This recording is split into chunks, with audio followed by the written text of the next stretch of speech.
Now this is the old San Antonio and Aransas Railroad swing bridge.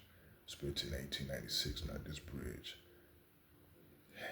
had replaced was replaced with a Strauss overhead conway train basket bridge, and it's a whole through truss swing bridge over the Nueces Bay in Corpus Christi, Texas. And let me show you the actual bridge, but it's a postcard of it though. But it did exist.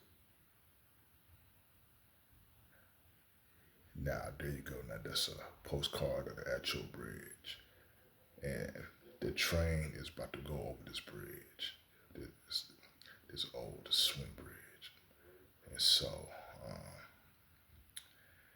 and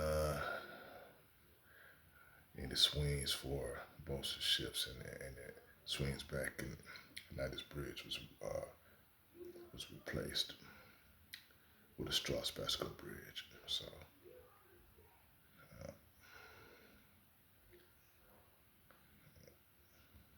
yeah, so it's located in Corpus Christi, Texas, and so which is gone. It was replaced with a Strauss Bascule Bridge.